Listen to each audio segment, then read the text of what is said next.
Morning, everybody, and you're all very welcome. Particular welcome to Team Children's Hospital, who I hope will give you a good sense of where we're at in the project this morning, and indeed the relevance and importance of BIM in the overall delivery of the project. As Chairman of the Development Board and member of the National BIM Council, I'm delighted to welcome you to the CETA conference focusing on the Children's Hospital. Now, as most of you will be aware, the new Children's Hospital at St James's will bring together Our Lady's Hospital in Crumlin, Temple Street Children's Hospital and the Tala Children's Hospital. And it's not just a Children's Hospital at St James's. When complete, it will be a network for the care of sick children with outpatient and urgent care centres at James Connolly Hospital in Blanchardstown and at Tala, a children's research and innovation centre in James as well, and parents' accommodation also on the site, with links, and again very much technologically based, to the NPH hubs in the major regional hospitals. So I know I travel up and down there in taxis regularly to the site, and you're always talking to taxi men. It's an awful place to put it. But it's amazing when you do explain that it's not just a building in St James's, it's actually that the Children's Hospital is a network which spreads across the country, primarily in the satellite centres, as I say, in Blanchardstown and Tala, but thereafter that links right to the hospitals around the country. And the vision for the future of the area really is that there'll be a health campus at St James's, matching anything in Europe, with the Children's Hospital, St James's Adult Hospital, MISA for the ageing, the Maternity Hospital, which is relocating from the Coombe, teaching and research facilities, I mentioned, for on children's care, but also on adult care on site. And the overall plan, because we've been very much focused around a legacy from the investment, but that there will be a health innovation corridor in the greater Dublin 8 area.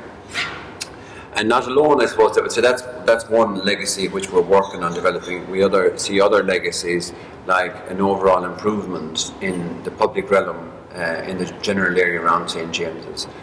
And through the investment in the project and the contracts we have, that there's a real genuine effort made to generate employment in the area, and particularly around employment for young people, and because we're in construction with a focus on apprenticeships. And there were two articles yesterday which I read and are probably worrying for the industry, and on the other hand are opportunistic in terms of where we need to go with technology. Is one, that only 2% of school leavers went into apprenticeships last year.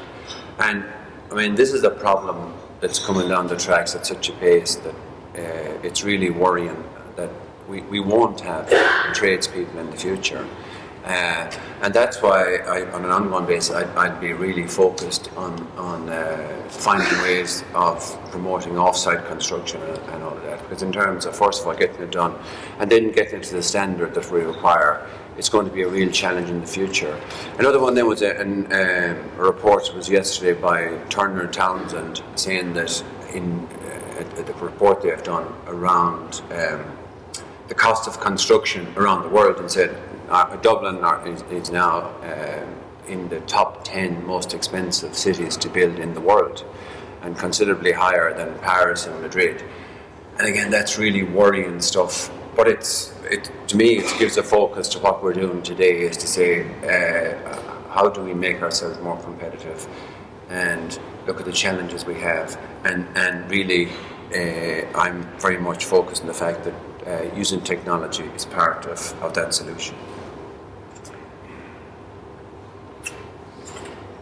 So the timeline for the project started with the appointment of the Development Board in August 2013.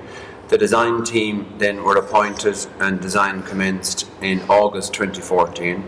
And there was great work done by the team, who managed to take this to a 12-month period and get it lodged for planning in August 2015. And again, recognise Ben Zucchi and the team, who did a fantastic job in that.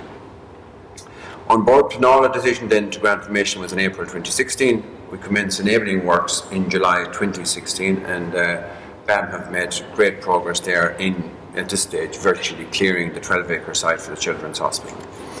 The procurement process for contractors commenced in March 2016, and a few weeks back we achieved a huge milestone when the government approved the appointment of contractors on the 26th of April.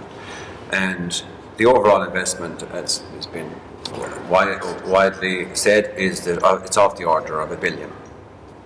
So some of the key facts and major quantities on the hospital are: there's a gross area of 123,500 square metres with a further 34,000 square metres of basement car parking, 6,150 rooms including 18 operating theatres, 50,000 square metres of facades, 150,000 cubes of concrete, 35,000 tonnes of rebar, 4,000 tonnes of structural steel, 420,000 metres of pipework, 132,000 square metres of ductwork, 800,000 metres of electric cable, 2.2 million metres of data and IT cabling, supporting this paperless hospital of the future, 50,000 lights, 130 air handling units, and I could go on.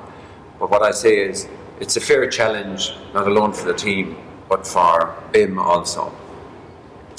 So from the outset of the project, we have embraced the principles of lean construction, about reducing waste, improving productivity, delivering projects effectively through teamwork and collaboration and excellent communication.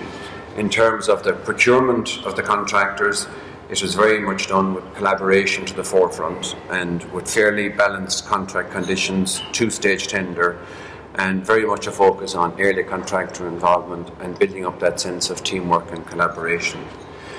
And also at the start, the commitment to BIM Level 2, which we see provides a platform for collaboration and communication, and it's a proven tool for the reduction of waste and improving productivity. But from where I see it, it's important that BIM is not seen as an end in itself. And one of the challenges, and I've had to talk to a number of people who are here this morning, about for people to define what they want out of it, so that everybody should know what BIM does for you, rather than actually admiring it and saying it's wonderful technology. So I suppose that when I was doing this, I said, well, what do I expect from BIM, right? So as I see it, it'll be a platform for an integrated and coordinated design and creating effective communication with all the parties, whether it's the client, designers, contractors, subcontractors, supplier, and end users. I mentioned earlier on facilitating the maximising of off-site construction and prefabrication, with such elements as precast concrete, structural steel, mechanolec, service racks and plan skids, facade stone, metal, curtain walling, bathroom pods, architectural metalwork, and more. And we should, as I say, given the challenges, be thinking how much further can we use technology to promote off-site construction, because this leads to shorter times on site, safer work, and definitely better quality. BIM should support the design visualization to facilitate installation trades and end user understanding, and with the whole development in virtual reality and all of that, we are at a stage where all of this technology can, particularly in terms of delivering work safely on site and to a high standard, and then ultimately given the end users an understanding. There's huge advancements there, and no doubt even during the course of this job we'll see this advance further and further. And then getting sort of more into the granular side of it, what I expect BIM will do, that it'll provide a solid platform for agreement of design deliverables from the start, and thereafter be an accurate and robust tracking of design progress. So, these are the hard issues where we forever have arguments around what we got, when we got it, and all that. And I'd like to think that we could use BIM to help streamline that process. And as the design progresses, it provides real-time update on costs and help to track and control potential change. And I see it as a tool for collaboration. And in our case here, it'll help to define the status of design at the GMP, Guaranteed Maximum Price stage, which is the start of phase 2, avoiding unnecessary dispute and conflict thereafter. And for the end user, we need to stretch the envelope, setting out clear ambitions for the integration of BIM into the efficient and cost-effective management of the completed facility, learning from best international practice, and the soft landings that we've built into the contract. This should help facilitate defining what BIM can do for the users at the end of the day. And with the appointment recently of BAM, H.E. O'Neill and Mercury, and welcome people from those companies who are here this morning on the project, we now have 3 contractors who in their own way are leading the way on BIM in the industry. The overall integrated project team has a shared responsibility to deliver a high quality, best-in-class children's hospital. Do it safely, do it as quickly as possible, and in the most cost-effective manner, and to deliver a hospital that we'll all be proud of and something our children need and so richly deserve. So I'll finish with a quote from Walt Disney. "You can design and create and build the most wonderful place in the world, but still it takes people to make the dream a reality." Enjoy the morning. Thank you.